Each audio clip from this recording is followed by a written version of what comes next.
Okay, right, I'm just going to wait a little bit to see if anyone comes in. Just wait for people to arrive for a little bit before I get into the review, and then I'll get into spoiler reviews, or the spoiler parts of the review later on. But first, before anyone gets here, let's crack open a beer. Hello, Cretaceous the Hunted.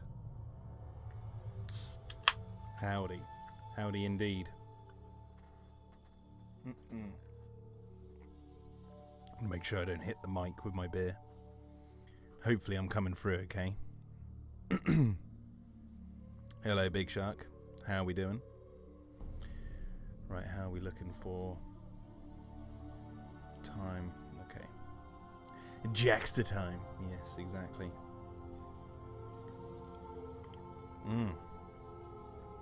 Oh my, oh my. You don't face your fears, you ride them. I was saying just as I started this stream that I'm going to do a non-spoiler review as best I can, and then I'll move into spoilers, so it'll give people time to, if they don't want to have the film spoiled, to get on out of here. And I don't care if everyone leaves, like, I'm just going to record my thoughts on it. The hat doesn't give me hope. What do you mean the hat doesn't give you hope? I'm coming through okay. Thank you, Cretaceous the Hunted. Is the music level okay? There's a bit of music on in the background. I was going to have the Twister score in the background, because I've got the expanded Twister score. But then I thought, you know what? This video might get monetized, so it'd be nice to actually have some money. Music's fine. Cool, well, I guess let's get into it.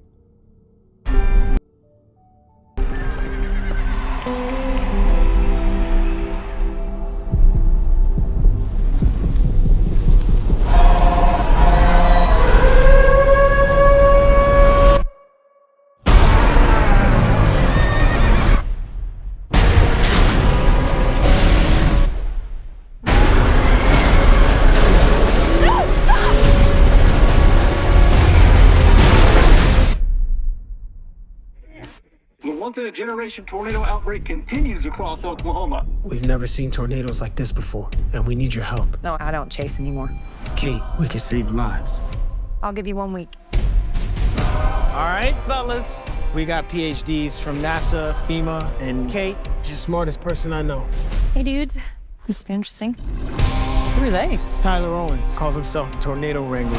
If you feel it! I'm scared of nothing and I'm scared to death. You know, our crew is not like your crew. I can't breathe and I catch my breath. We don't need PhDs and fancy tech.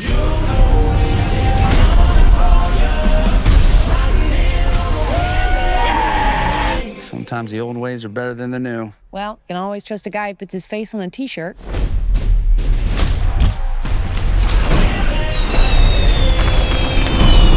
Are those fireworks? Yes, ma'am.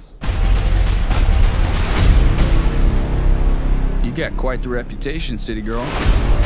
You think you can disrupt a tornado? In theory. But in the field, in the moment, I got it wrong. We never had a chance.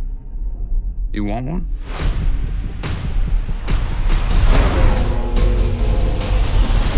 Are you seeing this? We got twins! Twins! They're combining. Go faster. Let's ride.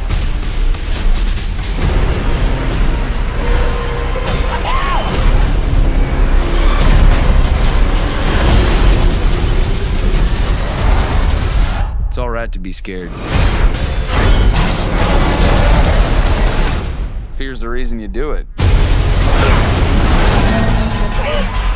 You don't face your fears, you ride them.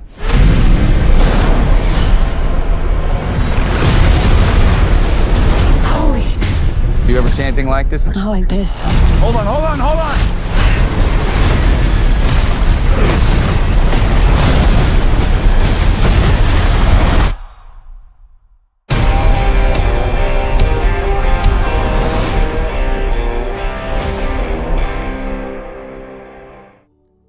go. There is the trailer for Twisters, just to get us in the mood. So, obviously, as many of you know who may be subscribed to this channel, or if anyone's watching this in the future who doesn't know me, you must know that I absolutely love the first Twister film. Been a massive fan of this film ever since I was a kid. It's actually probably one of my favourite films of all time. And it's, in my opinion, it's like the definitive disaster movie, because it's not necessarily about, you know, going bigger and going crazy like some disaster movies did in the wake of like Twister and Independence Day and all that, or should I say Armageddon. But it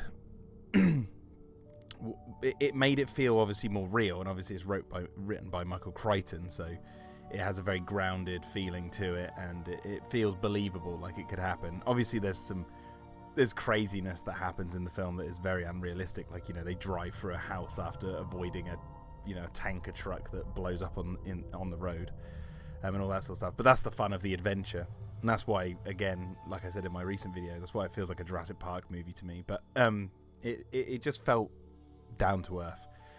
And so going way back to when they announced they were going to do a sequel, I thought, no, I don't want this. Because what story is there to tell, really? And I'll quite happily say this today, that Twisters is up there, but for different reasons. Is it a good sequel to Twister? Yes. Is it a sequel to Twister? Yes. But without obviously going into spoilers, there's not really much to tie it to the first film in terms of characters or anything like that. Like, so it feels like its own film. Obviously, it emulates aspects of what Twister did, as I like to call it. It recontextualizes some things you've seen before. Obviously, from the trailer in Twisters, you can tell that there's these two competing teams, but they're not really competing in the film. So much to say as one just keeps getting in the way. They've not got the same goal, whereas in, like, you know, Twister, they both have sort of the same goal. One's plagiarized the other's work, whereas in this it's like Tyler Owens just keeps getting in the way in his truck because he's a social media storm chaser, as the trailers reveal. But in terms of its actual linkage to the previous films, I mean, I don't want to reveal too much, but there isn't much to reveal at all. Obviously, they have, as you see in the trailer, the Dorothy 5, which isn't in the first film. I believe they have only 4 Dorothys in the first film. So that's sort of like the only connection to the first film. And there's one brief line of dialogue, really brief, that kind of winks at it, but it's like they don't really go into it. So as someone who loves the first film, I actually really appreciated that. I was really worried that they were going to do the whole, like, oh, they're linked through family, like Tyler Owens is like Bill Paxton's son, or the lady in this is I forget her name now. Oh god, what? I should probably look up her name. Let me look up her name, because I don't want to be disrespectful to the character, because I need to talk about her character. But I've only seen the film once, obviously, so I'm just trying to keep as much in my mind. I saw it early this afternoon. It's nearly been 12 hours. Oh god, wait, I've got no signal. Let's see if I can get some Wi-Fi out here on my phone. Bear with me, everyone.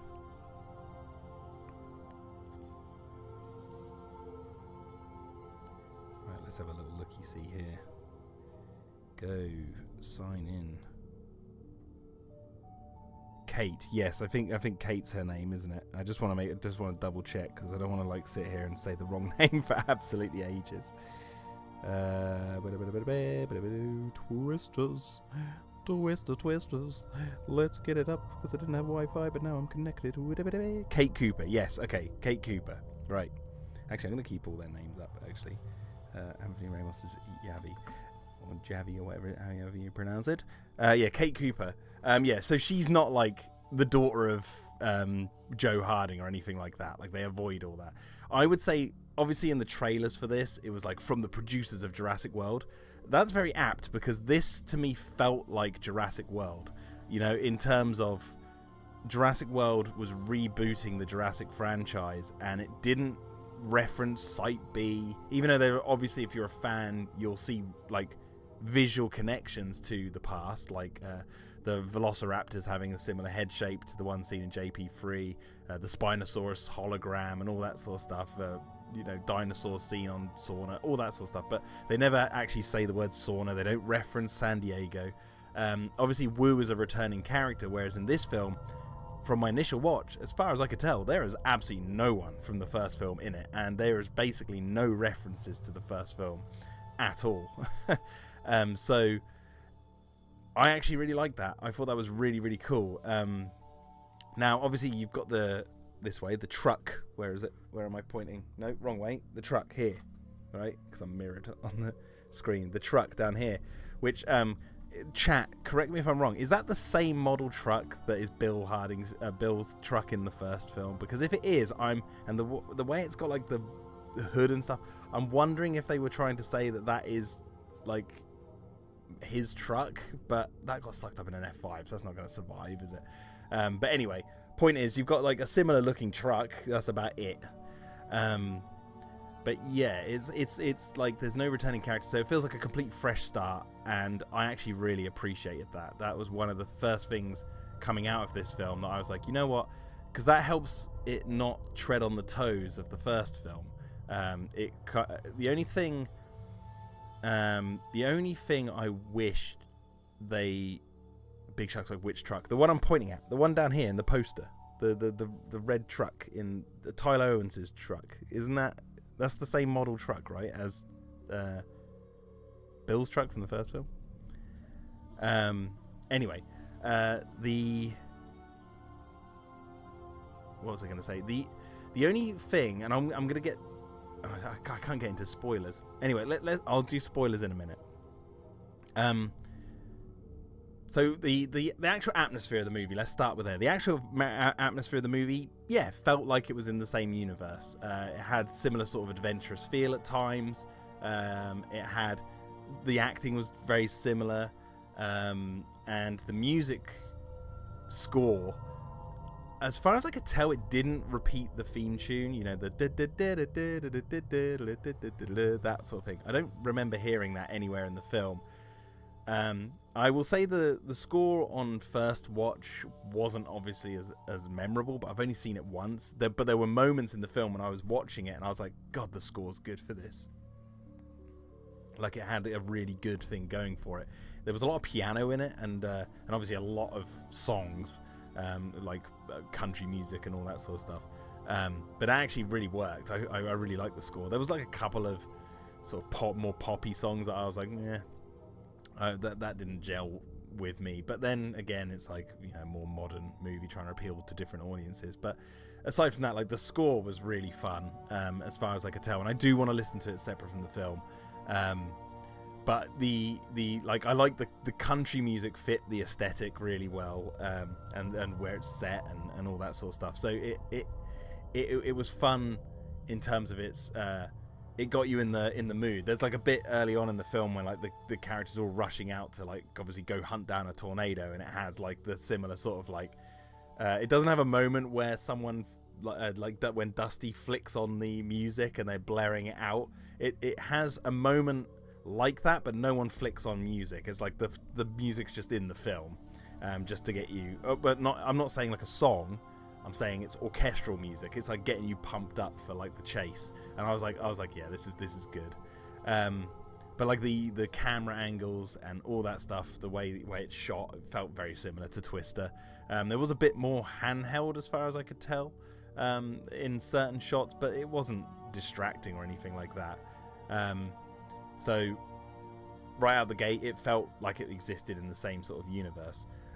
The effects, oh my word, the effects were really good. Like, the tornadoes looked fantastic. Like, and you could tell, I know this might be a bit of a lame thing to say in the face of this modern era that we live in that is full of films like chock-a-block with CGI. But I was watching this and I kept thinking back to the first Twister and how obviously quaint that was at the time. For them to create the tornadoes was a whole leap in CGI technological advancements to get like the funnels to rotate correctly and pick up dust and all that sort of stuff. They broke new ground in CGI, and obviously that they might be doing new things in this film. I'll find out in the behind the scenes features and stuff when they release them, but obviously there's been a lot of tornadoes, CGI tornadoes over the years and stuff, so I was a bit worried that it was kind of just going to look like every other disaster movie I've kind of seen before. But actually it surprised me. There was some certain shots in this where I was like, God, that just looks real. And I know they shot real tornadoes for this film, as far as we can tell from some interviews. So I don't know if I'm seeing real tornadoes or if I'm seeing CGI ones. And that's what I like, that there was absolutely no way in telling the difference. Obviously there was some...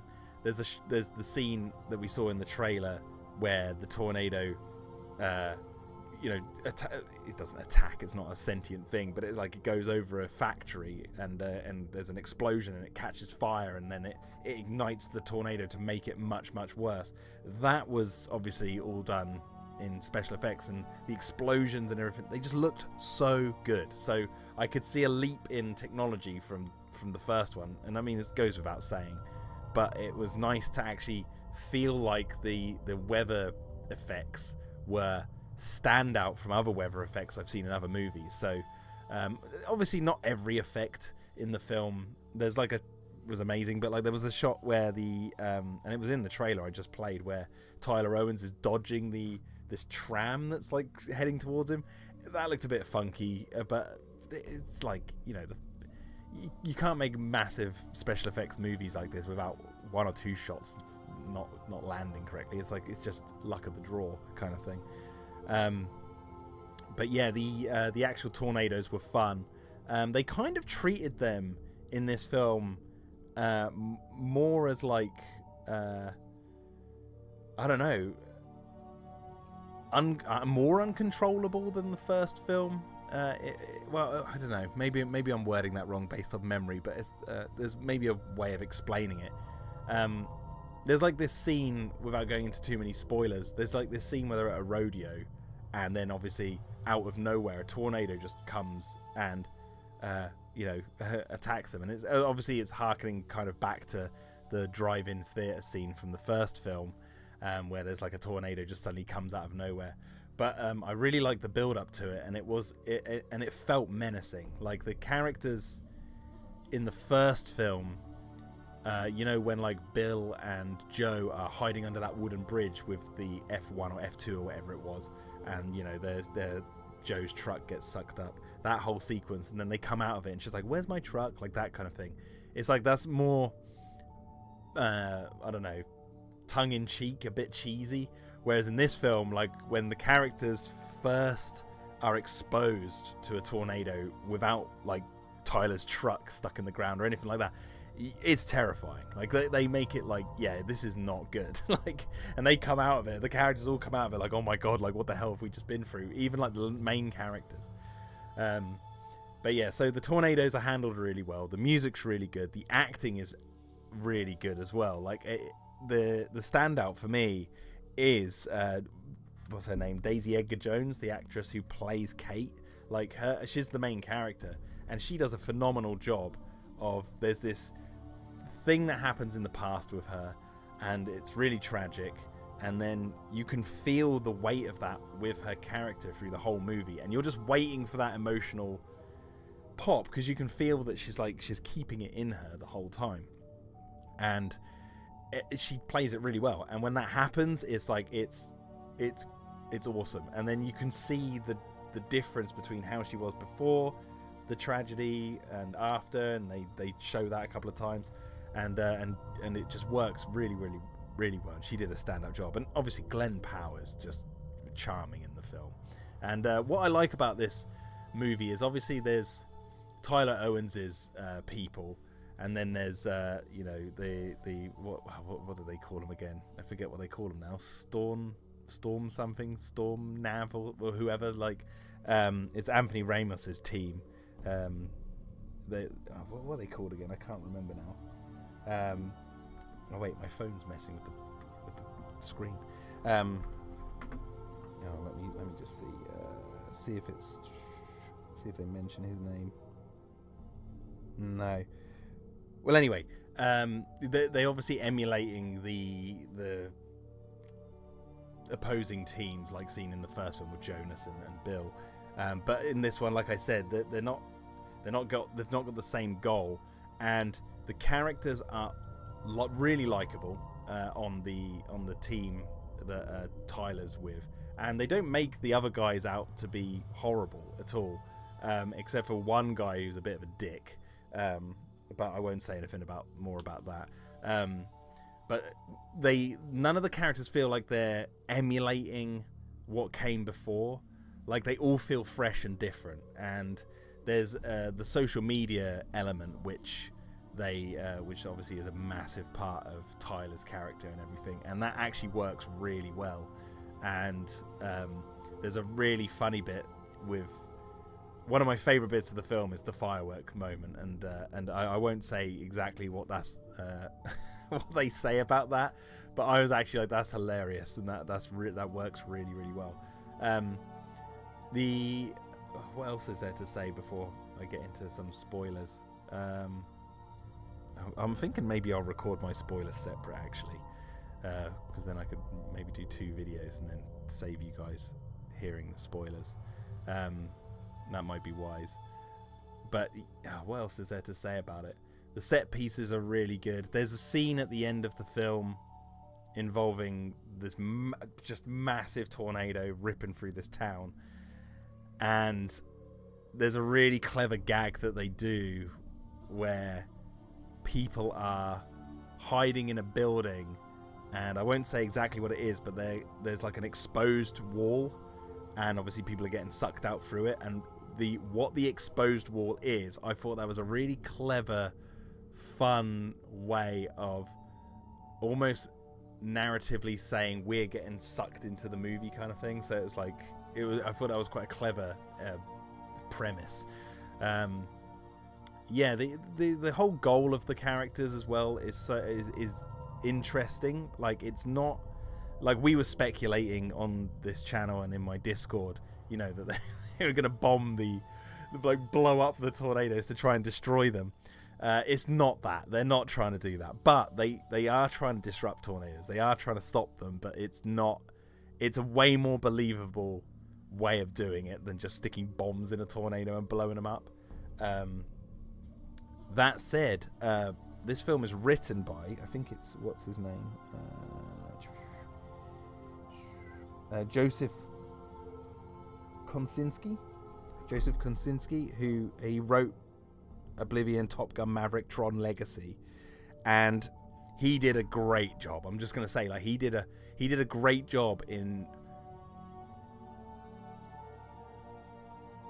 what's the word I'm looking for?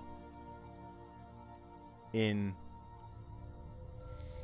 educating the audience on tornadoes. Like, this film did more than what Twister did in explaining what we know about tornadoes, and there's some really almost like psychedelic shots in this where we go above the clouds and we see them forming and stuff, and it's just like it was so well, it was brief, but it was so well done, and the dialogue was so and I don't know how true this is, but it felt scientifically tangible, like it felt real. So I was like, I really appreciate that. Like, the characters don't seem dumb, they seem smart and they seem competent, and there's no moment, as far as I could tell in the movie, when they're like, we're gonna do something really stupid. If something really stupid happens, they all address that it's really stupid, but there's no other option to do X. Like, there's literally no other option. It's either death, or risk death doing the stupid thing. So yeah, it like the writing, I really like the writing in this film. What else is there to say? Oh God, I don't know. I want to see it again. Like I, in terms of like where it sits in disaster movies, this is one of the best ones, I would say. Like, it's up there. It's not like the greatest film ever made. I still prefer Twister to this one because I think Twister had one. It's got a lot of the nostalgia attached to it, but I think Twister was more of a I don't know, a fun movie. That's something I can mention. This film is way more emotional than Twister. It's more. I don't want to say grumpy. Grumpy's not the right word.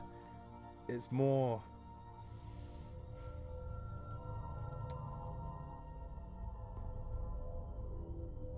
Melancholy. That's the word I'm looking for. It's more melancholy, but not in a like uninteresting way, not in a depressing way, more in an interesting way. Like you want to see this person face their fears, or as Tyler Owens' character says, ride their fears, and like it plays into that a lot more. And I think that's obviously riding off the coattails of, you know, Joe Harding had the tragedy when she was a little girl, and then she's chasing tornadoes because it's like this thing she's not got over since childhood, you know, chasing the monster that killed her dad kind of thing. Whereas in which you know, it was really good. Whereas in this, you know, it's actually a bit more, I would say, believable that the traumatic feelings are there, because it's only set 5 years after the tragic event, like when we're going back into the chase, and so the emotional weight behind the characters is more, I don't know, prevalent. So yeah. What else is there to say about this film? How long have I been going for? Nearly half an hour. Yeah, I think I might.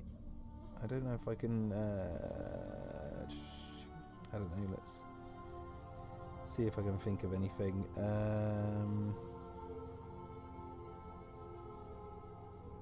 don't know. But yes, overall, go see Twisters. It's a really good fun time. It's a solidly made film. All the cast do really good. It doesn't. Here's something I can mention. Based on a Crichton story and all that, it doesn't mention climate change anywhere. There's like, the characters talk about, oh, there's like, you know, there's more tornadoes than normal. You know, the dangers just keep getting worse, but no one ever expressly says climate change. There's no message in the movie about, oh, we're dooming the planet. Nothing like that. It's just solid. I think it would make Crichton pleased that that's not a thing in this movie. I feel like the producers and the filmmakers were very wise to do that, to not upset the Crichton estate, because obviously this is based on characters and especially written by it was Crichton's wife at the time. So yeah, they were very wise to not do that, and it pays off, because you're watching the film and you're like, yeah, it does not feel preachy whatsoever. And that's like in a lot of recent movies, especially films like bloody Day After Tomorrow, when it's like climate change is going to doom us all that sort of stuff. It's nice to have a movie where it's just nice at being like, this is a localized problem and we're going to deal with it, and it's not like, yeah, it's not being preachy or like pushing a message out to the audience. You know, I live in the UK. We don't really get tornadoes, big ones here at all. So it's like, you know, it's not an issue. That's why they're so. Well, I guess that's why I was fascinated with this, the original film, when I was younger, because it's like kind of like dinosaurs. Like, I wish I'd see one in real life, but yeah, they're dangerous. So yeah, that's my review of Twisters. My non-spoiler review. I know I've put the spoiler review up on the live stream. I'm now gonna go into spoilers. Okay, so a word of warning. I'm gonna give everyone. Actually, I'm gonna write text on the screen. I'm gonna add text. Spoilers. Maybe should I record this separate, or should I do it on the live stream? What do you guys think?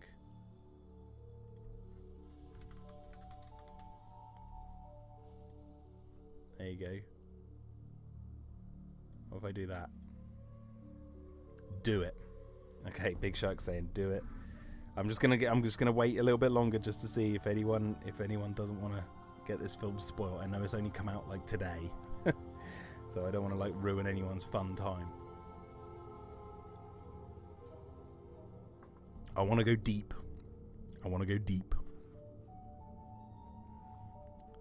So I guess people wouldn't be watching it if they see spoilers in the bloomin' title of the video and on the thumbnail. So if they don't want spoilers, they wouldn't be clicking on the video to bloody begin with, would they? So, alright, spoilers in 10, 9, 8, 7, 6, 5, 4, 3, 2, 1. Spoiler time. Okay, so the film opens with Kate and her boyfriend and her small team, including Anthony Ramos's character Yavi. I want to say Yavi. I don't know if that's how you pronounce it. And they are trying to release with Dorothy 5, which is, they mention, you know, this is the line of dialogue I was mentioning earlier. That is like a nod to the first film. This is the only time they ever, as far as I can tell, reference anything from the first film. It's in like the first 5 minutes of the film. Obviously, Dorothy 5 is the first connection because there was 4 Dorothys in the first film. And then they mention that this device has been field tested. That's it. Like, that's it. It's like it's old tech. You can see it's old tech. You can see it's been used. We know who used that tech in the first film. They've obviously rented it out or they've bought it from someone. They never mention where they got it from. They just say it's just been field tested. That's it. That's the only bit. Now I love that because it's like it's just like a big middle finger to a lot of films that, you know, like especially like Star Wars and stuff, where they have to like ram down your throats these connections to like family members and God knows what else and all that sort of stuff. And there are films out there which do that well. Obviously, I'm a fan of like the Jurassic World movies. They are guilty of doing that. But yeah, this one, it was like, no, as far as I could tell, that was it. But yeah, they're trying to release these like absorbent balls. Like these, like, I can't remember what they call them now. But they're used in diapers, they say. They're used in nappies. And the idea is to release them into a tornado so they soak up all the moisture and basically kill the tornado. And the way they explain it, it sounds stupid when you say it, but when they explain it in the movie, it's like, oh my god, that's it's going to soak up all the moisture and it's going to disrupt it. And then it all goes horribly wrong. And because the tornado, they're in like this rainstorm, and it's quite terrifying. They actually can't see where the tornado is, and that's like a terrifying idea. They're in this mist, and they're like, it's out there, and they've got one character watching it on a monitor in a different location, and they're like watching it like, guys, it's like getting bigger. And then like the car gets like destroyed, the trailer gets knocked over and all that sort of stuff, and then it's like an F5 they mention, F5, and then they go, we gotta go hide under this bypass. And obviously I think Kate's character turns and says like, hiding under bypasses in tornadoes is literally the worst thing we can do. And they're like, but they're in the car, like this car is about to get sucked up into this tornado, so they literally have no choice. They go under the pass and every single person dies except her boyfriend and everything. And it's really well done. It's terrifying. Like, it's like you spend actually about 10 minutes of the opening of the movie with these characters, and they quickly establish them, and they're likable, and they're young, you know, they're trying to get their PhD, all this sort of stuff. They're like young university grads or whatever, and you get what they're trying to do. And then it just gets horribly wrong. So you have your opening incident, much like the first film, but it's played out a bit longer, so you have much more emotional impact with the tragedy. Obviously, in the first film, it's a hard hitting emotional impact because you get it. Dad, mum, little girl, dog, and the little girl watches her dad get sucked away. Whereas this one, it lingers on it a bit more, and it's a much more traumatic opening. And then she's in New York. She her friend, played by Anthony Ramos, who was part of that team who survived as well, because he wasn't in the truck, calls her to come like help her. They've got these like things that they want to position, these like military grade tech that they need to position 3 of them around a tornado to like scan it and get the best data of a tornado ever recorded, and then sell that to get that data because they're hired by a insurance company who helps people after like tornadoes have destroyed their house. They like buy up their land and help them out and stuff, or help them, you know, that's what he thinks is happening, but there's a twist later on that that's not really what they're doing. But she doesn't know that, but she gives them 1 week, you know, we'll go out there, we'll find a tornado and place these 3 things around it to like scan it. But then when they're like chasing down these tornadoes, they meet like Tyler Owens and his team, and they're like YouTubers, and you know, the firework thing that I was mentioning earlier, which is really good. Like he just drives into a tornado, like literally just drives straight into it, and then they release the fireworks out in the middle of them, and then they're like, oh my god, he's crazy. And then like there's a lot of the film is like shot through handheld phone cameras because it's meant to be like you're watching the YouTube videos, and and he's like, and there you go, there's your answer. Yes, you can release fireworks into a tornado. Like that's all they were trying to do. They weren't trying to do anything scientific. They were just having a laugh, like, could we set off a load of fireworks into a tornado? Let's see if we can do it, kind of thing. And like tapping into like the modern sort of entertainment era, and I thought that was really fun. But anyway, he gets roped into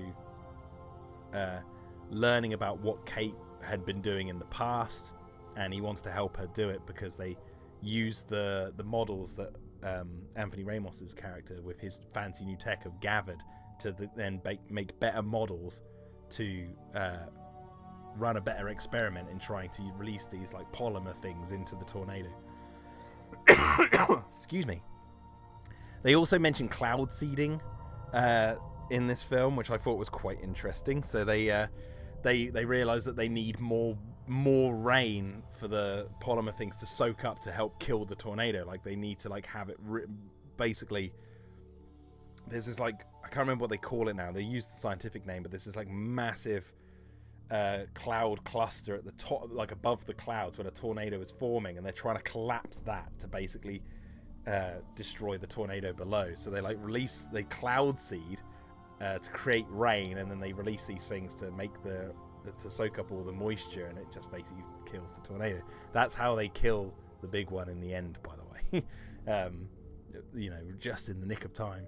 But as all the characters, as I said, there's this clever thing. They go hide in a cinema, and yeah, that's it. The mesocyclone, or whatever it's called. Yeah, that's what they call it. But yeah, there's this bit there right at the end, the climax of the film. They're in a cinema, and the screen gets blown out, and then you can see people getting sucked through the screen. And I thought, I was sitting in a cinema watching it. I thought that's a really sort of funny, clever way of, you know, bringing the cinema sort of moment from, like, the first film had the drive-in cinema where it just destroyed the screen, and this one it's like people are getting sucked through the screen into a tornado, and I thought that was really funny.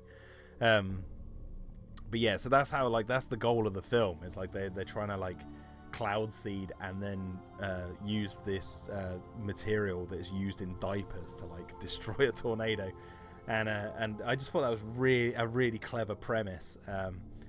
And yeah, so in terms of other spoilers, there's a bit where like Kate goes after like this tragic moment, like not the one at the beginning, but like a tragic moment sort of midway through the film. She gets really depressed and goes see her mum, and they build it up like, and I was thinking, oh god, her mum is like Helen Hunt's character. It's like Joe Harding, but it's not. As far as I could tell, and I'm going to look this up because I didn't recognize her.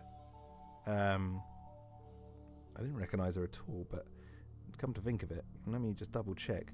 Because they the way the film was framing it, it was like they were going to reveal like a legacy cast character. Maura Tierney. Okay, she wasn't in Twister, was she? 1996, Primal Fear. No. Yeah, so as far as I know, there's no one from the. Was James Paxton in it? James Paxton was in it, playing Cody. Yeah, so I guess that's like the closest we got to like Melissa Reeves.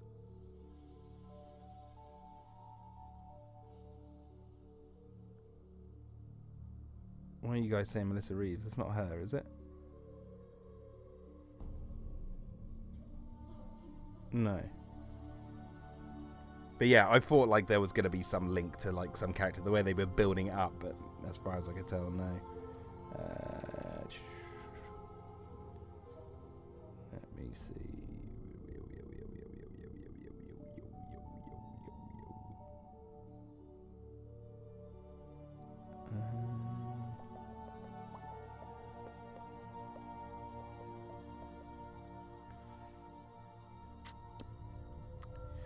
Yeah.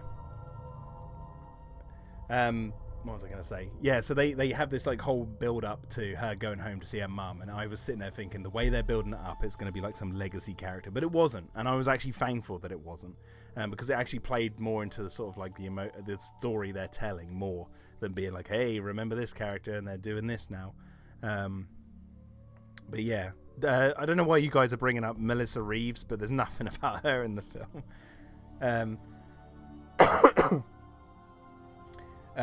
There is a character like Melissa Reeves in this. There's a British journalist who is reporting on what Tyler Owens is doing. He's like writing a piece about Tyler Owens, and he gets more interested in what's going on with Kate's character, and it kind of becomes like a narrative thing that Tyler Owens is actually like, you know what, this is actually her story. Like, forget me. You should be writing about her. And he's like the fish out of water character who like knows nothing and is along for the ride. And he's good. And what's good about him is they change it up. Like obviously in Twister, Melissa leaves because she can't handle it, and she doesn't like that Bill's in love with Joe, or she doesn't care, does she? She realizes she's not really in love with him, and it's like, this is meant to be, and she just leaves. Whereas this British reporter guy, like they build him up like, oh, he's going to be a character who's going to get killed, or you know, something's going to happen. He's going to get out of there because he's too scared. Because the first time you see him, like, he gets out of the truck and he like minces around a puddle, like he doesn't want to get his shoes wet. He has a great arc through the movie. He becomes almost like one of the crew, and it was nice as a fellow Brit to have a British person represented in the movie who does something really cool at the end. It's brief, but he does it. And yeah, so it was nice to have elements, you know, that remind you of the first film, in terms of like, oh, you've got your fish out of water character, you've got your tornado wrangler like the Bill the Extreme, you've got your crazy ragtag bunch of storm chasers, and you've got your corporate, you know, vehicles that all look very similar, like Jonas's ones, but they all do different things. They've all got different goals. They're all played differently. No one feels the same as the other characters. It's just some aesthetics that look similar. Structurally, the film is kind of similar to the first one, because obviously when she goes and sees her mum, it was very similar in when they go see Meg. But I think when that takes place in Twisters is much later in the movie than when it happens in Twister. And in Twister, it's more like, hey, we're gonna get some food from your aunt, and it's more fun. Whereas in this one, it's more like she wants to just go get some. She wants a hug off her mum, basically, because she's been through some stuff, and she's not. She's not. She's not having a fun time. So she just wants to go see her mum and be at home and think about things. But yeah, I don't know what else I can mention spoiler wise without overly spoiling it. The bit where they're like the big final tornado begins is the fire tornado in the factory. Like they're watching it and it's like, okay, they're going to try and get this tornado and start their mission, but then it's in a very similar atmosphere as the one from the first film. You know, it's very rainy and they kind of can't see it, and then out of nowhere it comes and it goes straight over that factory and the fire just ignites it, and they really make you feel the power in this thing when it's almost like it charges up because of the heat rising from the fire. And then when that whole scene takes place, it was like, oh my god, this is great, this is awesome. And it's not, like I said before, it's not like they overdo it and they're just trying to be like bigger and oh my god, look at the size of this tornado kind of thing. Obviously it's a huge tornado, but there's no real lines of dialogue where they're like, oh my god, look at the size of this tornado, this is the biggest thing ever, like that kind of thing. They're just shocked to see it, and they're like, I think there's like a line of dialogue where they're like, oh, have you seen anything like this? And they're like, oh no, kind of thing, and that's about it. But you can really feel the power behind it. What's another aspect I wanted to talk about?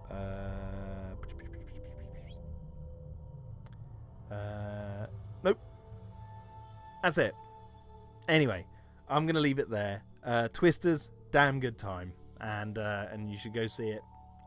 Obviously, if you've got this far through the video, you've been spoiled. But yeah, I really enjoyed it, and I will be going to watch it again, and I will be buying it when it comes out on Blu-ray or whatever. So I can't believe I'm saying this, but a sequel to Twister, 2 thumbs up from me. 2 thumbs up. Check it out. Anyway, guys, I'm gonna go now. I'll see you later. Thanks for popping by, everyone who's come to the live watch along of my review, and yes, I will catch you guys in the near future. We don't face our fears.